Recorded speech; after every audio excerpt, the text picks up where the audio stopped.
Kay buti mo, Panginoon, walang makakatulad mo. Lahat ay galing sa iyo, di ka magbabago. Praise God. Hallelujah. Hallelujah. Sa ngalan ng Ama, ng Anak at ng Espiritu Santo. Amen. Banal na Diyos, dakila at makapangyarihang Ama, Diyos na may likha ng langit at lupa, ng lahat ng bagay na aming nakikita at di nakikita, Ikaw ang Diyos ni Abraham, Isaac at Jacob. Sa hapong ito, pinupuri ka namin iluluwalhati, dinadakila at sinasamba sa Espiritu at sa katotohanan. Taos puso po kaming nagpapasalamat sa iyong walang tigil na katapatan at kabutihan sa bawat isa, upang kaming lahat ay handang matutong lumakad sa iyong kabanalan at katuwiran. Loobin mo nawa na kami po ay inyong samahan. Iyon at yung mapagpatakimalang kamay, abutin ang lahat ng aming pangangailangan. Ang mga may karamdaman at sakit mula ulo hanggang talampakan, inyong lubusang pagalingin sa ngalan ni Jesus. Yung mga nangihin at nabibigatan, inyo pong pag-aanit palakasin sa ngalan ni Kristo Jesus. At ang lahat ng kahilingang itataas, ipagkaloob ko tugunin sa ngalan ng aming Panginoon. Pagpalay mo po higit sa lahat ang mabuting balita ang ating ihahatid, upang ito'y mabigay sa amin ng liwanag sa lahat ng makikinig at makakarinig ng mensahe kapahayagan, na ito'y maging daluyan ng iyong mga tanda, himala, kababalaghan, kapangyarihan at walang tigil na biyaya at pagpapala. Ito po ang aming samot dalangin sa ngalan ng Ama, ng Anak at ng Espiritu Santo. Lahat ay magsabi ng Amen. Amen. Palakpakan natin ang malakas ang Panginoon.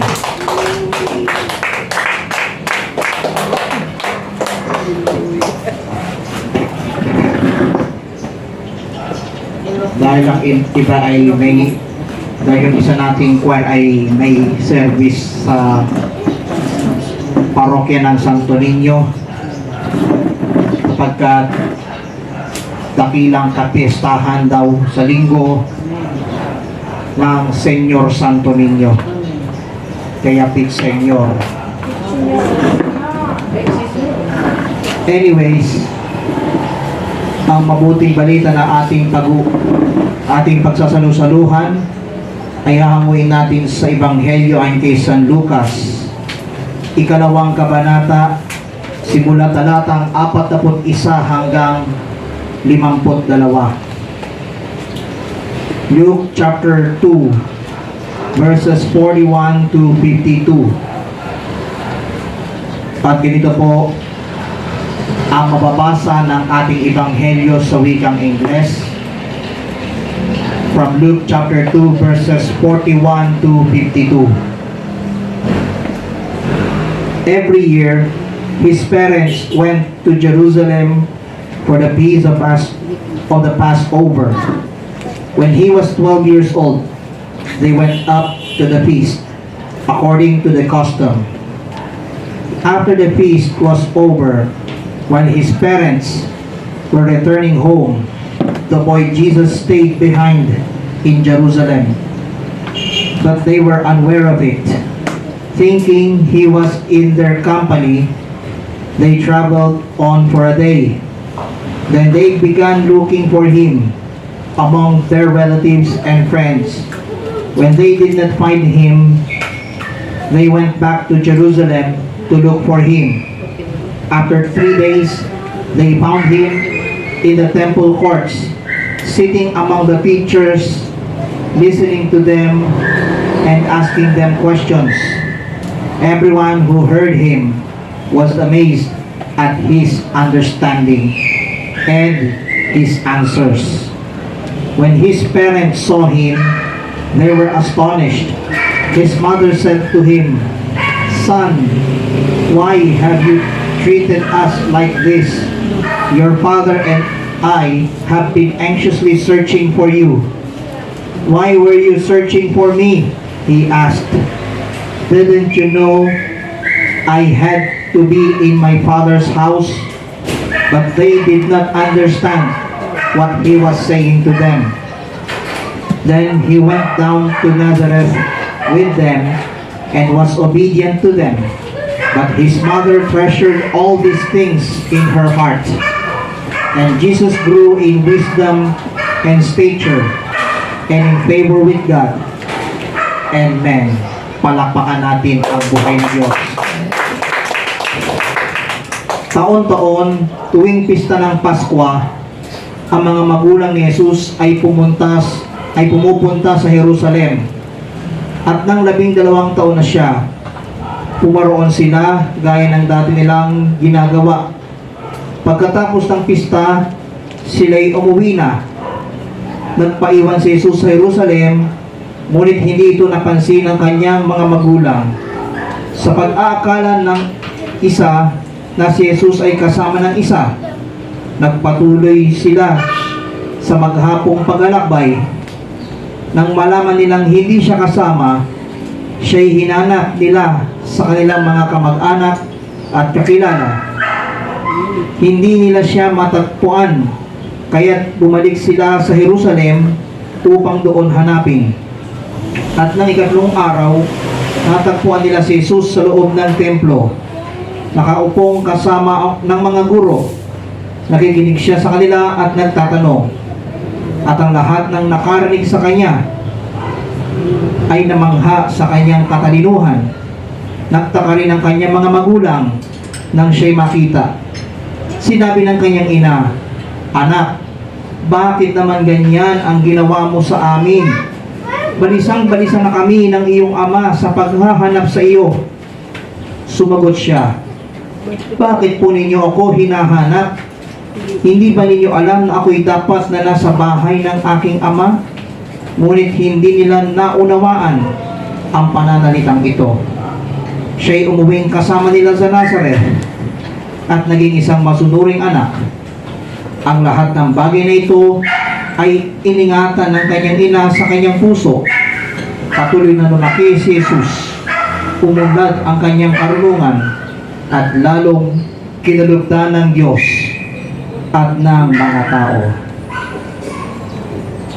Mga kapatid sa pananampalataya, ito po ang mabuting balita para sa ating lahat, buhat sa Panginoon. Pinupuri ka namin, Panginoon Jesucristo. Ating palakpakan ang buhay na Diyos. Maaari na pong maupo sa napagandang presensya ng Panginoon. Isang pinagpalang kapit hapon ang bati ko sa inyong lahat.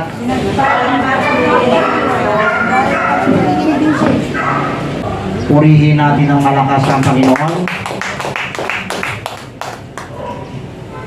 Kung ang bihira, 2025 na, mahina pa rin ang palakpak sa Panginoon.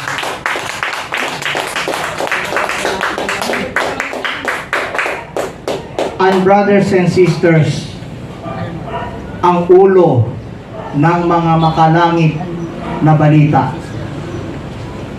ay tatawagin ko pong childlike attitude.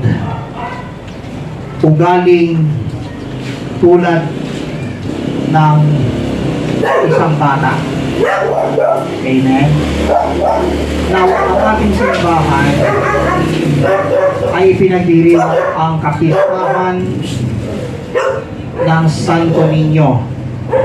Kaya doon sa mga lugar dito sa Pilipinas, particular sa Cebu, ipinagdiriwang nila ang tinatawag nilang Sinulog Festival. Sa iba pa po, pinagdiriwang din nila ang tinatawag na Tinag-iyang Festival. Yan po ay bilang parangal sa pagiging banal na bata o banal na sanggol na si Jesus. Amen? Amen. Amen po ba? Amen. And speaking of that, brothers and sisters in Christ, tampok sa ebanghelyong ito, ang batang Jesus sa edad na 12 taon ay lumaki may karunungan at masunurin. Amen po ba? Sino sa inyo ang may mga apo na? Taas ang kamay. Ayan. Wala ka pa. Wala ka pang asawa eh. Sino sa inyo ang may mga apo na? Taas ang kamay mga may apo. Ako pa tas. Ayan. Ako pa sa tuhod. Meron ding apo sa tuhod. Oo, ako sa tuhod. Tulad ng anak ng apo ni Brother Mike. Nagkwakwire din. Amen. Apo sa tuhod ng ating punong lingkod. Nagkwakwire din. Every Saturday. Amen. Amen. Iyan ang isang childlike attitude.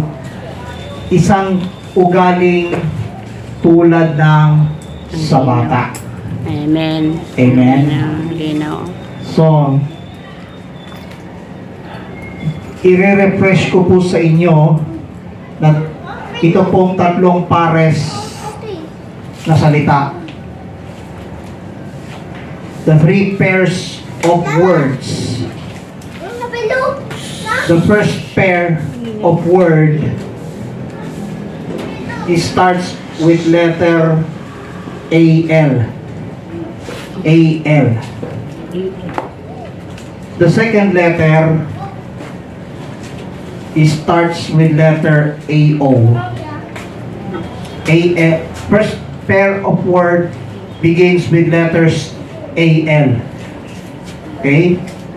The second pair of words starts with letters A-O. And the third pair of word starts with letters A-S. A-L, A-O, A-S. Anong ibig sabihin ito? Upang maging ugaling tulad ng sa bata, the first pair of word stands for is letter A-L. Letter A-L stands for always listen. Sabi mo sa iyong katabi, friendship. Always listen. Always listen, kapatid. Ha? Bakit always listen? Sapagkat sabi ng Panginoong Yesus, nakikinig sa akin ang ano? Ang mga tupa. John chapter 10 verse 27.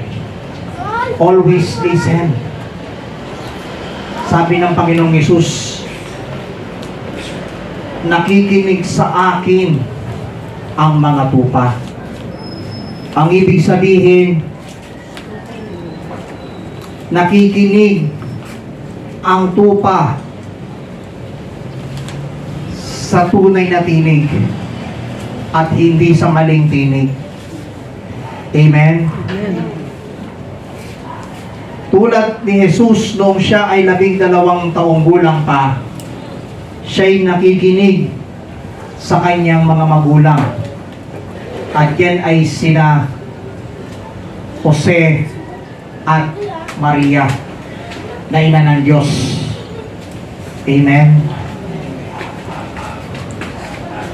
Kaya mahalaga po sa atin ang makinig at higit na makinig ng kanyang mga salita.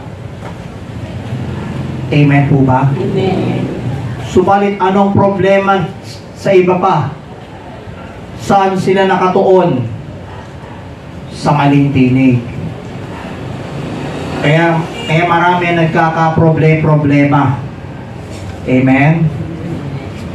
Makinig man ng makinig, hindi nila nauunawaan. At tumingin man ng tumingin, ay walang nakakikita. Amen po ba? Malayo ang tingin, walang matatanaw kasi cross-eye. Amen? Bakit cross-eye? Kung saan-saan tumitingin. Kung saan-saan tinutuon ang pandinig. Saan sila nakatuon? Doon sa isang host ng Golden Globe Awards na nagsasabing zero mention daw ang Diyos. Hallelujah. Pero sa isang post sa Facebook, sa lahat ng kabahayan na natupok ng apoy, isang bahay ang hindi natupok. Tanungin niyo po ako ng malakas, bakit? Sapagkat yung may-ari ng bahay na hindi natupok ng apoy nakatuon sa tunay na tinig, at yun ay ang tinig ng buhay, banal at makapangyarihang Diyos. Palakpakan natin ang Diyos.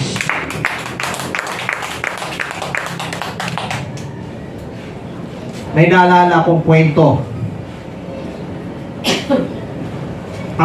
Isang masigasig na lolo kasama ang kanyang napakapoging apo, kasing pogi ni Brother Ryan America ng Taguig City, Philippines. Hindi po ako nagmamayabang, ha? Hindi po ito plastikan, ha? Sinasabi ko lamang po kung ano ang sabi ng Panginoon. Pag-araw ng linggo, silang maglolo nagsimba. Ang saya. Pagkatapos ng isang oras na pagsisimba, relax na relax, nagbumuni-muni. At nang makita ng apo na may nagugutom, sabi niya sa lolo, "Wowo, kain tayo McDo, wowo." Amen? Amen po ba? Amen. Imagine ninyo yung pagbanggit ng pangalan ng lolo niya. Instead na letter N, anong tunog? W. Bakit? Wowo eh. Hallelujah. Sabi ng lolo, "Apo, ano sabi mo?" Ang sabi sa kanya, "Wowo, kain po tayo sa McDo." So, namang pinagpala ng Diyos ang lolo, pinakain niya ang apo. At sa kanya pagbabayad doon sa in-order ng apo, may kasamang diskwento. Tanungin niyo po ako bakit? Sapagkat kahit malakas pa ang isang poging senior citizen, higit pa rin siyang pinagpapala ng Diyos. Amen? Amen. Kaya always listening or always listen to the living word. Now, anong sumunod na pares na salita? Letter AO. Letter AO stands for always obey. Sabihin nyo, always obey. Now, sa madaling wika, tunay ngang tayo'y mga alagad niya kapag tuloy-tuloy ang pagsunod sa mga aral ng Diyos. Anong sabi ng Panginoong Yesus sa John chapter 8 verse 31 and 32? Kung patuloy kayong susunod sa aking aral, tunay ngang kayo'y mga alagad ko. makikilala ninyo ang katotohanan at ang katotohanan ang magpapalaya sa inyo. Amen. Kapatid, friendship, katuwang at ka-prayer partner, bilang childlike attitude, tayo po ay sumunod palagi sa mga salita na galing sa ating Panginoon. Amen. Kaya mahalaga po na laging sumunod. Sumunod sa mga aral. Sumunod sa ipinagagawa ng Panginoon. Sabi nga ng Matthew 28:18 to 20, all authority in heaven and on earth has been given to me. Therefore go and make disciples of all nations, baptizing them in the name of the Father and of the Son and of the Holy Spirit, and teaching them to obey everything I have commanded you. And surely I am with you always to the very end of the age. Ang hina ng amen sa Panginoon. Purihin natin ang malakas ang Panginoon.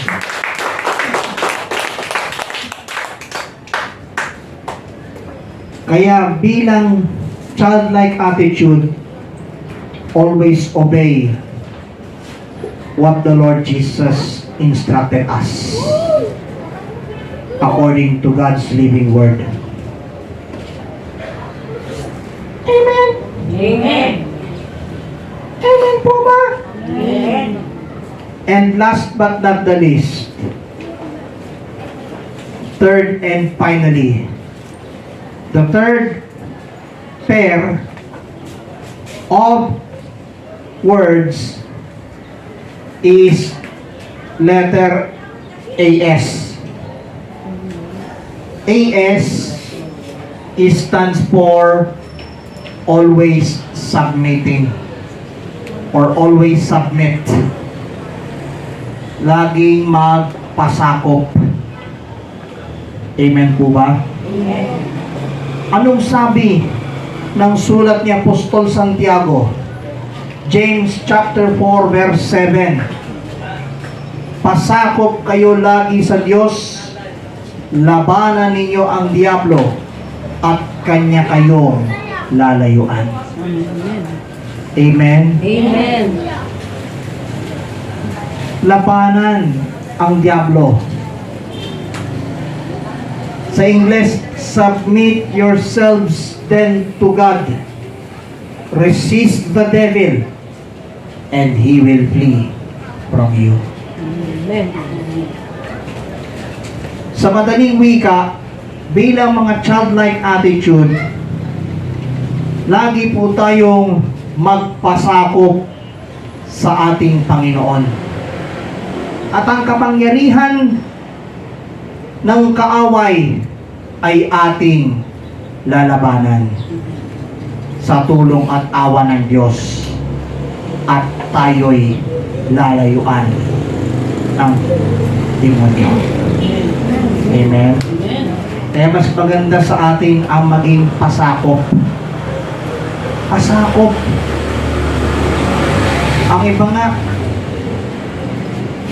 Ang iba sa atin, hindi pa nakaka-recover mula sa sigalot ng buhay.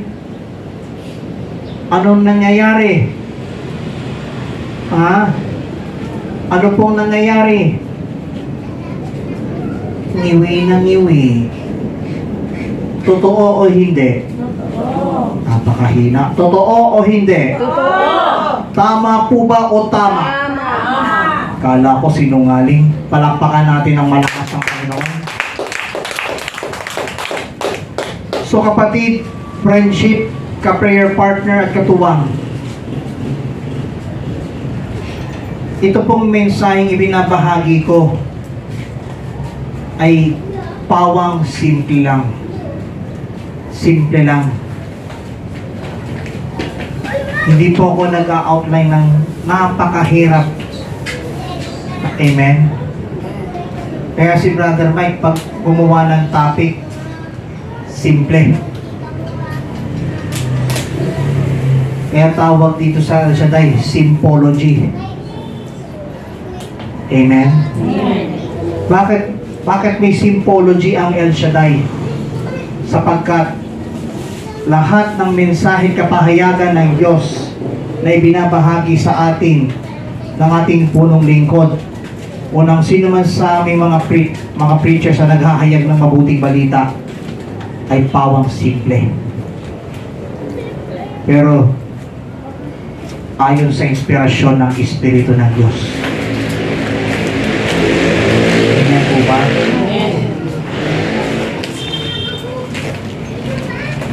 Kaya mahalaga po na tayong lahat na mga umiibig sa Diyos ay kailangan maranasan at higit nating maranasan ang kabutihang loob mula sa ating Panginoong Yesus.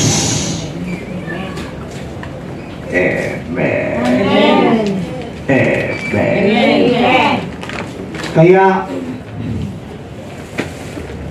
sa lahat ng pagkakataon, tandaan po natin lahat itong tatlong pares na salita. Tandaan po natin AL, AO, AS. AL is always listen. AO, Always obey. always obey. And AS, Always submit. always submitting or always submit. Amen? Kaya pakiusap ko lamang po, hindi dapat madaliin. Amen? Ako, sa totoo lang, hindi po ako nagmamadali na maghayag ng healing message. So, nawa po, bilang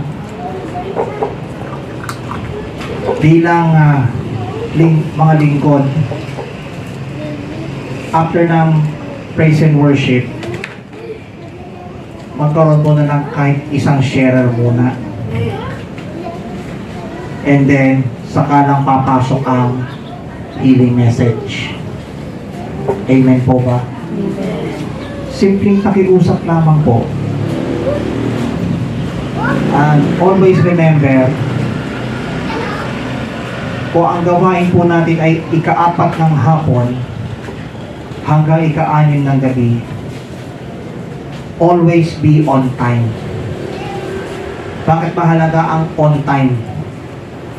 Sapagkat hindi natin pwedeng masayang ang oras. Hindi natin pwedeng sayangin ang ating oras upang sa pamagitan ng salita ng Diyos ay may bahagi saan man dako ng daigdig. Purihin natin ng malakas ang Panginoon. Amen. Amen.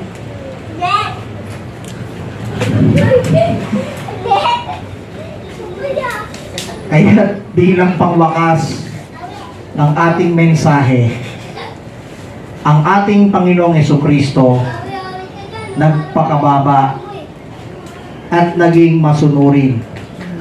Kaya siya'y laging nakikinig, sumunod, at magpasako. So in the eyes of the Lord, always be a childlike attitude. Purihin natin ang malakas ng Panginoon. At tayo po ay tumayo na sapagkat ang ating kapatid na Choir ay may service sa simbahan. Dahil sa bagay, sa linggo pa ang kapestahan ng parokya doon sa Signal. Tapos, may nobena pa. May parte namin sa nobenaryo. Kaya, patuloy tayong samahan ng Panginoon. At maging tanda po natin upang maging childlike attitude, lagi tayong makinig, lagi tayong sumunod, at lagi tayong magpasako. At bilang parangal sa banal na sanggol na si Jesus,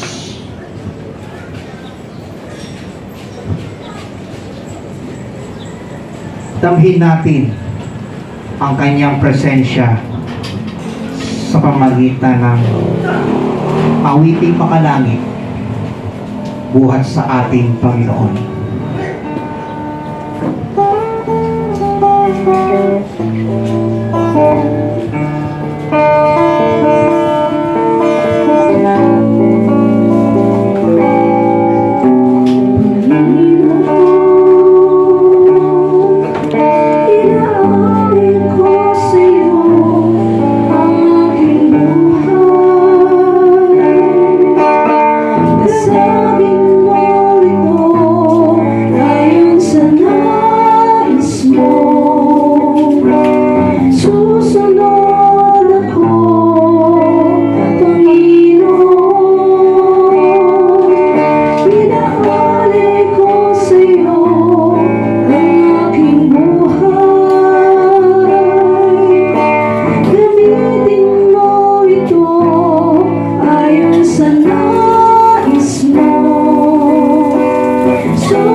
salita na patuloy mong pahatid sa bawat isa. Kaya naman, Panginoon, nagpapasalamat kami sa iyong walang tigil na katapatan at kabutihan sa aming lahat. Kaya naman, O Diyos, sa oras na ito, alay po namin sa iyo ang aming taus-pusong pasasalamat sa iyong walang tigil na katapatan at kabutihan sa bawat isa.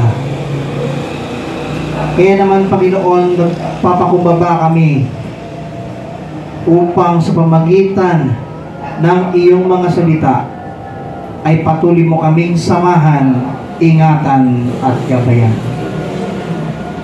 Salamat sa iyong mga salita sa pagiging childlike attitude. Lagi kaming makikinig, lagi kaming susunod, at lagi kaming magpasako. Kaya naman, maraming salamat. Gaano mang kabilis ang minuto at segundo, patuloy mo kami binigyan ng lakas. Salamat at patuloy mo kaming binigyan ng pagkakataon upang ikaw ay patuloy naming paglingkuran. Pagpalain mo po ang mga nagtaguyod ng iyong banal na gawain, simula sa coordinator hanggang sa pinakamababang lingkod, kasama ang mga awit at manunugtog at ang mga nagsusuporta sa iyong banal na gawain. Patuloy mo po silang pagpalain. Sundan mo po ng iyong mga tanda, himala, kababalaghan, kapangyarihan at walang tigil na biyaya at pagpapala.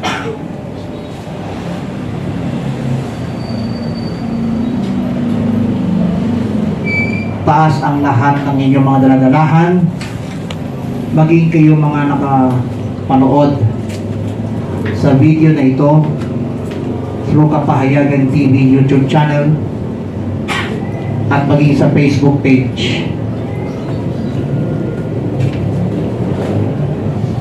Nawa patuloy kayong samahan, ingatan at gabayan ng Panginoon.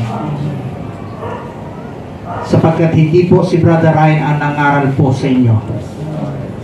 Ang naghayag ng mga salita na aking binabahagi ay nagmumula sa ating buhay, banal at makapangyarihang Diyos.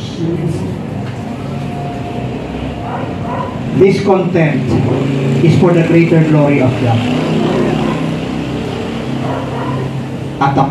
At naniniwala ako, bawat isa na mapagpala ay patuloy na biyayaan ng buhay, banal at makapangyarihang Diyos. So taas ang lahat ng yan.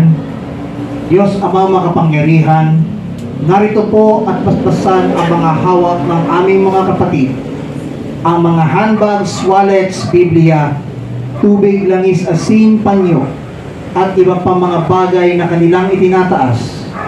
Inyo pong gamitin bilang mga sangkap upang ang sino makahipo ay inyo pong sundan ng mga tanda, himala, kababalaghan, kapangyarihan at walang tigil na biyaya at papapala. Maging ang kanilang mga prayer requests na nakasulat sa kanilang bunting papel, ang mga kahilingan.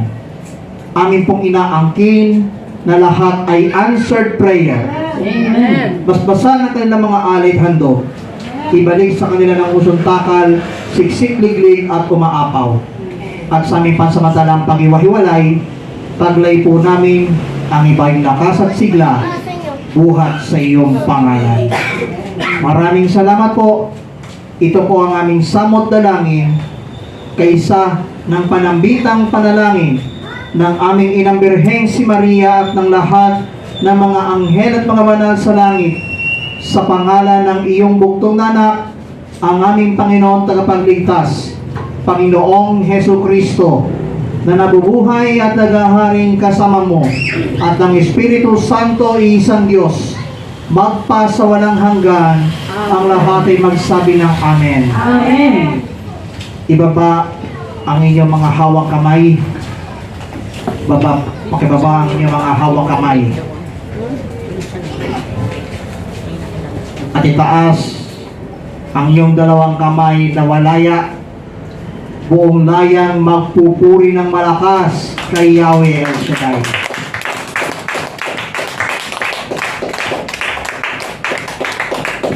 Taas ang kamay niyo. Taas po ang iyong kamay.